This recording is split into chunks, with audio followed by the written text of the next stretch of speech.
What happens when a billionaire insults a waitress in a language he thinks she can't understand, only for her to answer back fluently? You ever notice how a single comment, one tiny sentence, can flip the energy of an entire room? That's exactly what happened one warm Thursday afternoon inside a high-end restaurant in Scottsdale, Arizona. The place was polished from floor to ceiling, marble counters, polished wood tables, quiet background music meant to calm nerves, but still remind you that you're somewhere expensive.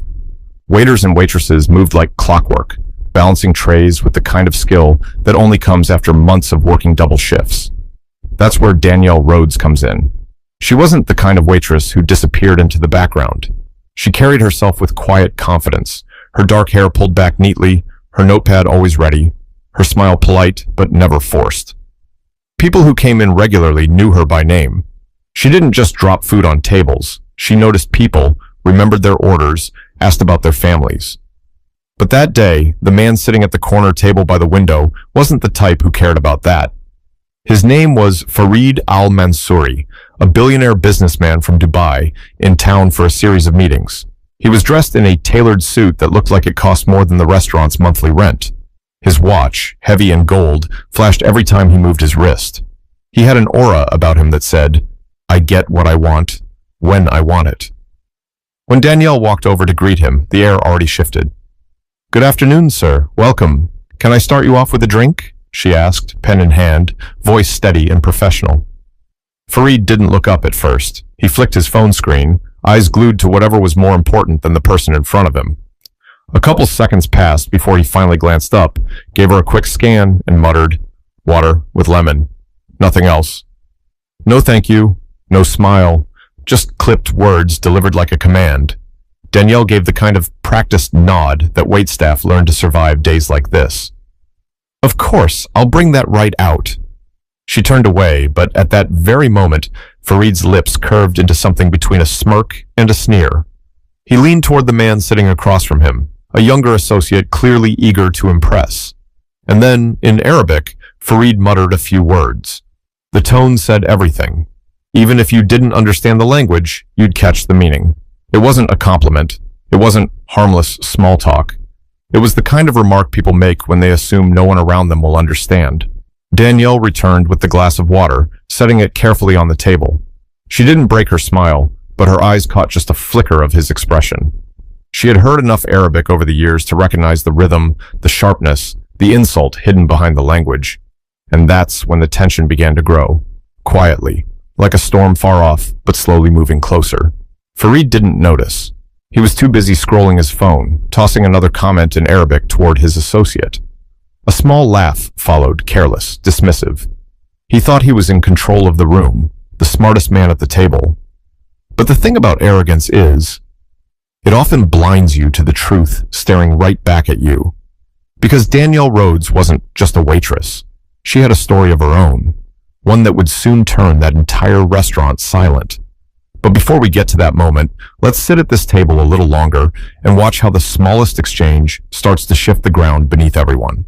Danielle didn't flinch. Years of working in restaurants had trained her not to. You deal with customers who treat you like furniture, others who treat you like their personal therapist, and then people like this. People who wear money like armor and assume the world bends around them. She scribbled his order on her pad even though she already remembered it. A simple glass of water with lemon barked out like a demand. She wasn't surprised, but what got under her skin wasn't the order. It was the tone. It was the way he spoke in Arabic, his voice dropping low, the smug curl of his lip as he looked her up and down like she was nothing. "Sir, would you like to hear today's specials?" Danielle asked, her voice calm. Fareed barely looked up. "I said water. Do you need me to repeat myself?" His accent was heavy, his words clipped, each one like a small slap in the face. The associate across from him, a younger man in a navy blazer, shifted uncomfortably. He clearly wasn't sure whether to laugh, agree, or stay silent. He ended up choosing silence, eyes fixed on the fork in front of him. Danielle didn't press. She had learned not to. She simply nodded and walked back toward the bar, where a couple of other waiters had started to notice the interaction. One of them, a tall guy named Brandon, raised an eyebrow. "Everything good over there?" he asked, keeping his voice low. Danielle gave a little shrug. "Same as usual. Some people don't see you. Just the tray in your hand. But as she turned back toward Farid's table, she caught him watching her. Not with interest, not with kindness. It was the look of someone evaluating an object. And then once again, he leaned toward his associate and said something sharp in Arabic. This time there was no mistaking it. The insult was clear. He was talking about her appearance, her posture, the way she spoke. Danielle's jaw tightened, but she didn't respond. Not yet. She approached the table again. "Have you had a chance to look over the menu?" she asked, directing the question to both men. Farid set his phone down for the first time and locked eyes with her. There was a challenge there. "Bring me the lamb, and make sure it's not overcooked. I don't trust kitchens in this country." Danielle wrote it down without a word. She turned to the associate, who finally spoke, his voice polite, almost apologetic. I'll have the salmon, please. Thank you." "Of course," Danielle said, her smile returning for him. "Would you like rice or vegetables on the side?" "Vegetables, please," he replied, relief in his tone that someone had acknowledged him like a human being. She left the table, but Farid's laughter followed her, again in Arabic. A quick insult tossed like a dart, and again, Danielle caught it. The thing is, Farid didn't know her story. He didn't know that Danielle had spent years living in Morocco with her grandmother after her parents' divorce. He didn't know that Arabic wasn't just a language she studied, but a language tied to her childhood, her family, and her sense of identity. He didn't know that she could understand every single word he was saying. Danielle carried the order slip to the kitchen, handed it over, and leaned on the counter for a moment. Her heart wasn't racing. She'd learned to control that. But inside, something stirred. Something told her this wasn't just another rude customer. This was someone about to learn a lesson he never saw coming. She took a deep breath, adjusted her apron, and walked back out into the dining area. But the real moment was still waiting.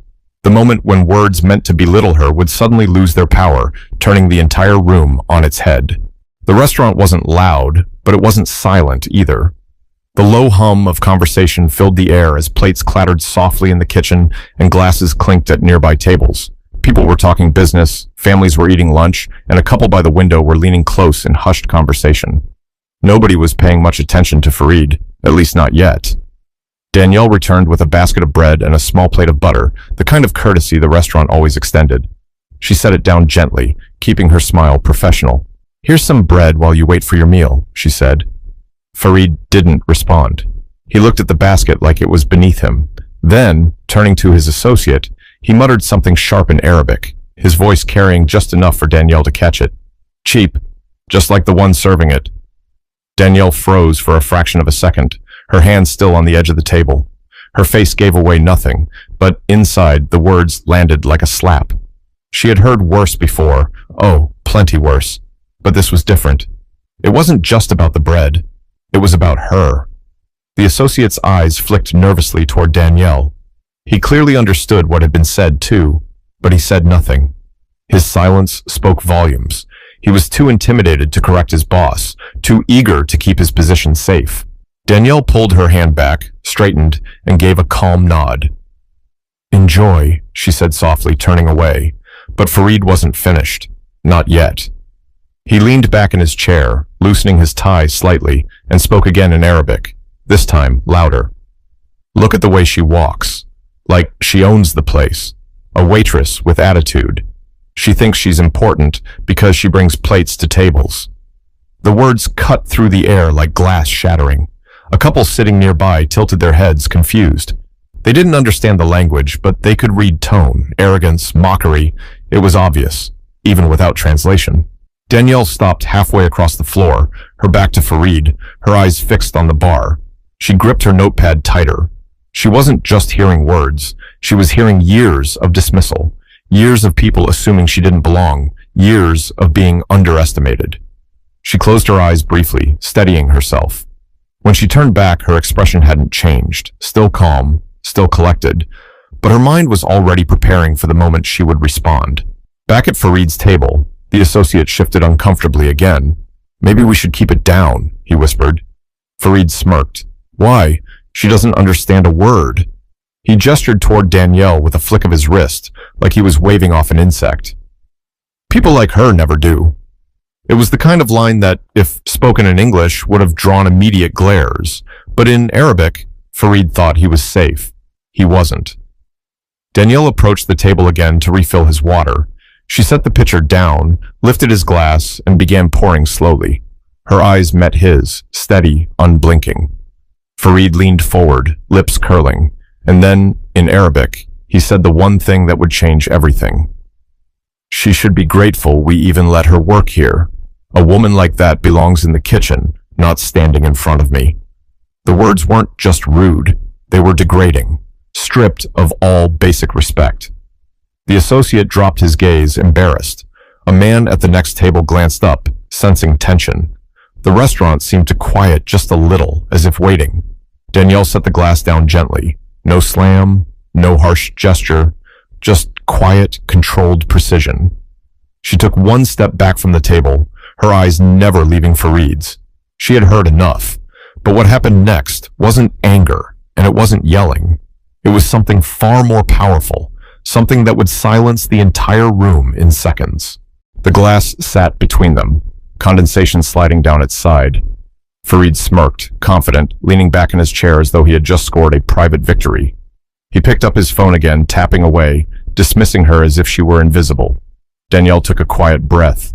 Her voice came low at first, almost gentle, but in perfect, fluid Arabic. "Would you like more bread, sir?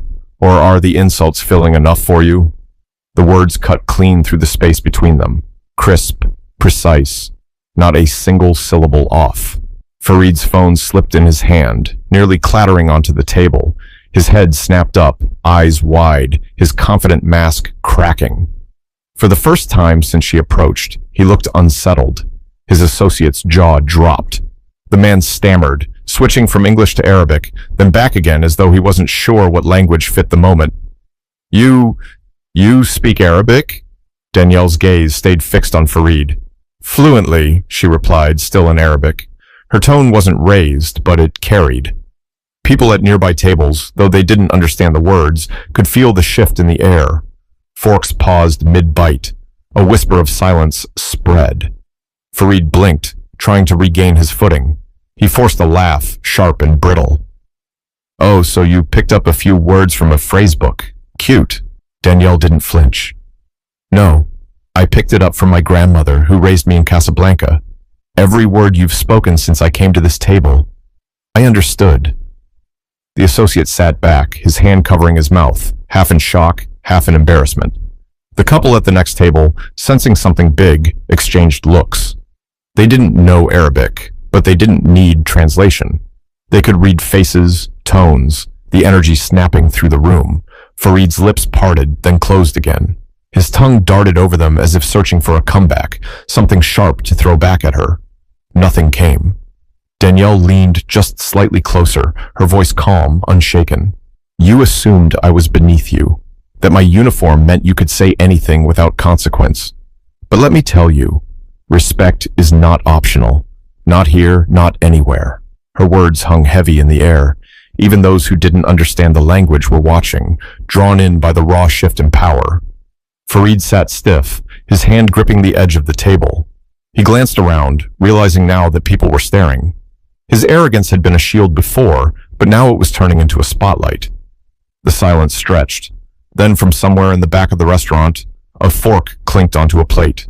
Someone whispered. The moment was alive, fragile, everyone waiting to see what he would say. Farid tried again, his tone softer, the edge of command slipping. You misunderstood me." Danielle raised an eyebrow, switching back to English so everyone could hear. "No, I didn't." Gasps rippled through the nearest tables. Now the whole room understood. Farid shifted in his seat, his polished confidence unraveling thread by thread. He wasn't used to being challenged, especially not like this. Danielle didn't raise her voice. She didn't need to. The truth sat there, plain and undeniable. For once, it wasn't the billionaire in control. It was the waitress with the notepad in her hand and the language of his heart on her tongue. But power has a way of making people desperate. And Farid wasn't about to back down without trying to claw some of it back. Farid straightened in his chair, his face a mask of forced composure. But his eyes betrayed him. The cool arrogance was gone, replaced with something closer to unease, maybe even fear. Still, he wasn't the type to accept humiliation quietly. He cleared his throat, voice heavy with a forced calm. You think because you can speak a language, you're my equal? His Arabic rang sharper now, less playful, more defensive. Danielle didn't blink. I don't need to think it, I know it. She paused, her words deliberate. And your language doesn't belong to you. It belongs to anyone willing to respect it, which clearly you don't. The associate shifted again, tugging at his blazer as though wishing he could sink into the floor. Farid, maybe we should... Farid cut him off with a hand. He leaned forward, lowering his voice, though the venom still dripped. You're nothing more than a server. Do you really think your little performance changes anything? Money decides power. Always has, always will. Danielle tilted her head slightly, her expression calm but unyielding. Money may buy you the best seat in the house, but it doesn't buy you respect. That has to be earned. His jaw tightened. He picked up his fork, stabbed a piece of bread, and bit into it hard. His movements were sharp, meant to signal control, but they betrayed his frustration. Nearby, the couple by the window whispered to each other, eyes locked on the scene. Another man at the bar shifted his stool slightly, pretending to look at his phone but clearly listening. The energy in the room wasn't subtle anymore. Everyone was waiting, watching. Farid slammed the fork down. Do you know who I am? Danielle leaned in just a touch, her voice lowering. Do you know who you are, without all this? She gestured subtly toward his tailored suit, his watch, the glass of water on the table. The words landed like a stone dropped into still water. Farid's face hardened, his confidence wobbling. He wasn't used to being questioned like that, not by business rivals, not by employees, and certainly not by a waitress. His associate finally spoke, voice hushed but urgent. She's right, Farid. People are looking. Let's not... Silence! Farid snapped, switching back to Arabic. His face flushed, his hand tightening around his glass. You think this woman deserves respect? She's just playing games. Danielle crossed her arms lightly, her stance relaxed but strong. Games? She repeated in Arabic, her pronunciation crisp, her words echoing his with confidence. No, this is life, and every word you've spoken here reveals more about you than it does about me. The silence that followed was suffocating. Even the kitchen staff, partially visible through the swinging door, had slowed down, curious about the storm brewing out front. Danielle didn't falter. She leaned back slightly, letting her presence speak for itself. Her voice softened, but the steel inside it remained. Respect isn't handed down like a paycheck. It's given freely, or not at all. And right now, no amount of money in your bank account can buy back what you've just lost in this room. Farid looked around. Every eye was on him. Some filled with curiosity, others with quiet judgment. His chest rose and fell faster now, his carefully curated calm slipping further away. He forced a laugh, though it came out strained. This is ridiculous. You're making a scene. Danielle shook her head, her voice cutting the air with finality. No, sir. You made the scene the moment you opened your mouth. For a moment, nothing moved. Not a glass, not a fork, not even the air itself. The confrontation was laid bare, impossible to ignore. But the story wasn't just about this clash. It was about the truth behind Danielle's strength. A truth that would soon leave the room not just silent, but moved. For a long moment, the restaurant seemed to hover in suspended silence. Farid leaned back, clutching his glass as if gripping it might anchor him, but his hands betrayed a slight tremor. His associate kept glancing between him and Danielle, as if silently begging for the confrontation to end. Danielle, however, stayed steady. She knew this was the moment to shift the weight of the room, not through anger, but through truth. She let out a slow breath and, in Arabic, said something that neither man expected. My grandmother used to say, the tongue is a sword, use it to cut down pride or to lift someone up. She taught me that when I was 10 years old in Casablanca. Gasps rippled softly through the restaurant, even from those who didn't understand Arabic, simply because of her tone, quiet, assured, personal. Farid frowned, his arrogance faltering. Casablanca? He echoed, disbelief lacing his voice. Danielle nodded, this time speaking in English so the entire room could follow. My father's job took us overseas when I was a child. My parents divorced, and I lived with my grandmother for years. She didn't speak English, so if I wanted to talk to her, if I wanted to really know her, I had to learn Arabic. She became my world. The language wasn't just something I studied. It was something I lived. Every market trip, every story at night, every prayer, she whispered. She paused, her eyes steady on Farid. So when you speak Arabic to insult me, you're not just insulting me. You're spitting on the very thing that shaped who I am. You're spitting on the woman who raised me. The air grew thick with weight. Nobody touched their plates. The servers behind the counter were frozen, their eyes locked on Danielle. Farid shifted uncomfortably in his chair. His voice dropped as though unsure whether to keep fighting or to retreat. I didn't know. Danielle's gaze sharpened. That's exactly the problem. You didn't care to know. The associate finally exhaled, as though he'd been holding his breath the whole time. He leaned forward, speaking softly to Danielle, his tone respectful in a way Farid's never had been. Your grandmother, she sounds like she was a strong woman. Danielle softened just slightly at the mention. She was. She taught me that dignity isn't about what you wear or how much money you have. It's about how you treat people who can do nothing for you. The words landed like a stone dropped into still water, sending ripples across every listener in the room. A woman at a nearby table dabbed her eyes with a napkin. The man sitting across from her shook his head slowly, whispering, "Wow." Farid swallowed hard. His bravado was collapsing. His fingers drummed nervously on the table, a habit of a man suddenly unmoored. He glanced around, noticing the stares, realizing he was no longer the admired figure at the corner table. He was the spectacle. Danielle didn't gloat. She didn't sneer. Her voice remained calm, her posture steady. You walk into places like this, expecting silence from those who serve you. But you forget, we have voices too. And today, I chose to use mine. Her words echoed through the space. Farid lowered his eyes briefly, the first crack of humility breaking through. The associate whispered something to him in Arabic, too quiet for others to catch, but Farid didn't answer. He sat rigid, lost in thought. The rest of the room, though, wasn't lost. They were hooked, leaning into Danielle's story, into the unexpected turn of a waitress, revealing a history that demanded respect. But even as Farid sat there, cornered by truth, the story wasn't over. The real turning point was about to arrive, when he'd be forced to decide how to respond in front of everyone watching. Farid's polished composure was cracking like glass under pressure.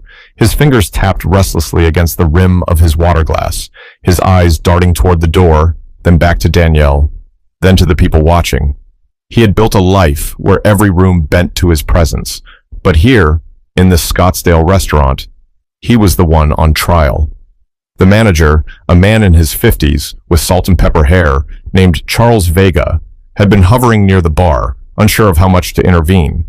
But when he saw how many customers had stopped eating, forks poised in midair, eyes glued to Farid's table, he knew he couldn't ignore it. He walked over calmly, his voice measured. "Is there a problem here?" Charles asked, standing just beside Danielle. Farid straightened in his chair, seizing the chance to recover his footing. "Yes, this waitress decided to lecture me in the middle of my meal. I expect professionalism, not a—" Charles cut him off, his tone polite but firm. "I've been standing here long enough to know she handled herself more professionally than most would." The restaurant murmured with low approval, a few heads nodding. Farid's face flushed. He wasn't used to being contradicted. He looked back at Danielle, his words sharp. "You think you've embarrassed me, but all you've done is show your place. You're a server. I'm the client. That's how the world works." Danielle didn't move. Her voice was steady. "No, sir. That's how you think the world works." The quiet confidence in her tone stung sharper than any insult. People leaned closer, hanging on every word. Farid's associate finally spoke, his voice carrying more weight than before. "Farid, maybe it's time to stop. You're not winning this." That single sentence landed like a punch. For the first time all afternoon, Farid's authority slipped openly. His own companion had sided with the waitress. Farid's jaw tightened, but his shoulders slumped slightly. His gaze swept the room. Everywhere he looked, people were staring, judging. The billionaire who thought he owned every space he walked into had become the man everyone pitied, even disdained. Danielle broke the silence again, her voice softer now. "You asked me earlier if I thought I was your equal. The truth is, I don't need your permission to be. Everyone in this room knows the answer already." The words struck like lightning. A ripple of quiet affirmations rolled through the restaurant. A woman at the corner table whispered, "She's right." A man near the bar added under his breath, "About time someone said it." Farid's shoulders sagged. He opened his mouth, but no words came. For the first time in memory, he was speechless, not because he had nothing to say, but because nothing he could say would repair what he'd broken. Charles, the manager, gave him a pointed look. "Sir, you're welcome to stay and finish your meal quietly, but if this continues, I'll have to ask you to leave." Farid swallowed, nodding stiffly. His eyes lowered to the table, away from the stares that burned into him from every angle. He looked smaller now, not because of his suit or his title, but because he'd been stripped of the one thing he valued most: control. Danielle didn't gloat. She simply straightened her notepad, tucked her pen behind her ear, and said evenly, "Your lamb will be out shortly." Her calmness only deepened the lesson. She didn't need to humiliate him. He'd done that himself. And as she walked away, every person in the restaurant seemed to breathe at once, as though they had all been holding their breath through the storm. But the real closure wasn't in silence. It was in what came next, when Farid was left to face not just Danielle, but the lesson he couldn't escape. The lamb arrived minutes later, plated carefully by the kitchen staff, who were just as invested in the moment as everyone else. Danielle carried it out with the same grace she gave every customer, setting the plate in front of Farid as though nothing extraordinary had happened. No sarcasm, no lingering stare, just professionalism. Farid glanced up at her, but this time, his eyes didn't hold that same superiority. They flickered, uncertain, as though he wasn't sure what he was supposed to say, or if he deserved to say anything at all. His associate sat stiffly beside him, refusing to meet his gaze, too embarrassed by the spectacle. For a while, the only sounds at the table were the clinking of silverware and the scrape of knives against plates. The rest of the restaurant slowly resumed its rhythm, though the weight of what had just happened still lingered in the air. People glanced up from their meals now and then, stealing looks at Farid, then back at Danielle, as if silently rooting for her. Halfway through the lamb, Farid finally put his fork down. He cleared his throat. His voice was quieter now, stripped of arrogance. "You speak beautifully," he said in Arabic. Danielle tilted her head slightly, her eyes steady. "It's not the language that's beautiful. It's the respect you put behind it." His lips parted, then closed again. For a man used to closing billion-dollar deals, used to standing above entire boardrooms, the weight of those words was heavier than anything he'd carried before.